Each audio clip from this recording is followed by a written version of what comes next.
খাবারের আবৃত্তি আছে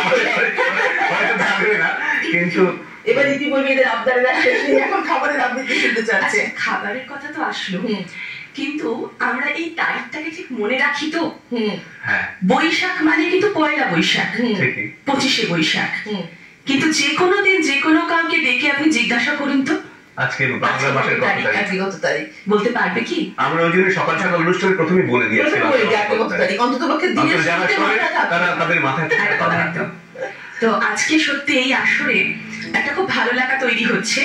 যেমন অসাধারণ সমস্ত গান শুনতে পাচ্ছি, বৈঠকি গান, ঠিক তেমনই যে আলোচনা হচ্ছে সেখানে ইতিহাস উঠে আসছে, খাওয়া দাওয়া উঠে আসছে। যদিও এখন অনেকটা সকাল, আমরা এখন খাওয়া দাওয়া থেকে অনেকটাই বঞ্চিত, এরপর শুরু হবে আমাদের খাওয়া দাওয়া।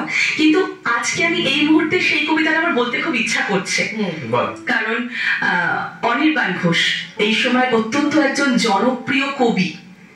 তার এক একটি কবিতায় তিনি যেভাবে মানুষের চোখ খুলে দিয়েছেন বলা ভালো। তো সেই রকম একটি কবিতা বাংলা তারিখ।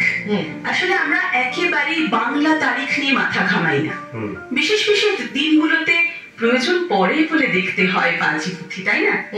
কিন্তু উপনয়ন বা অন্নপ্রাশন, কারো কারো জন্মদিন, আর সবশেষে পুজো। তো তাই বাংলা তারিখ আমাদের কতটা মনে রাখা উচিত সেটাও কিন্তু আমাদের এই বৈঠকি আড্ডায় আমার মনে হলো যে এই মুহূর্তে বললে কেমন হয়। একদম। কবি অনির্বাণ ঘোষের বাংলা তারিখ। সারা বছর হুঁশ থাকে না, সারা বছর উপেক্ষিত, ক্যালেন্ডারের তারিখ হয়েই ঝুলতে থাকে অর্ধমৃত।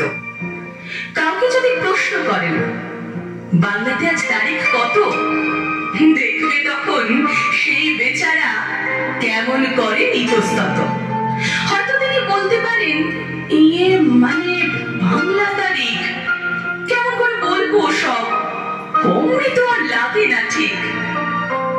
তাও আমাদের পয়লা বৈশাখ, তাও আমাদের বর্ষবরণ, আসর সাজাই কাসর বাজাই, উদ্দীপনার নানান ধরন।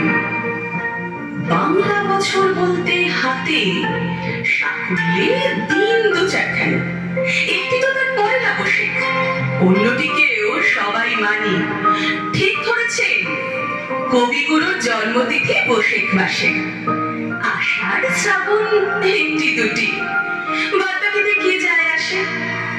হয়তো পুজো পার্বণে বা বিয়ের তিথি খোঁজার বেলায় সবাই তখন পঞ্চি খোলে, সবাই বাংলা তারিখ মেলায়, ঠেকায় পড়ে দু একদিনই। এরপরে কে রাখবে মনে বাংলা বছর ক্যালেন্ডারে, ঝুলবে ধুলোর আস্তরণে। সত্যি কথা, বাস্তব রীতির কথা ধরে না আমার আরেকটি ইতিহাসের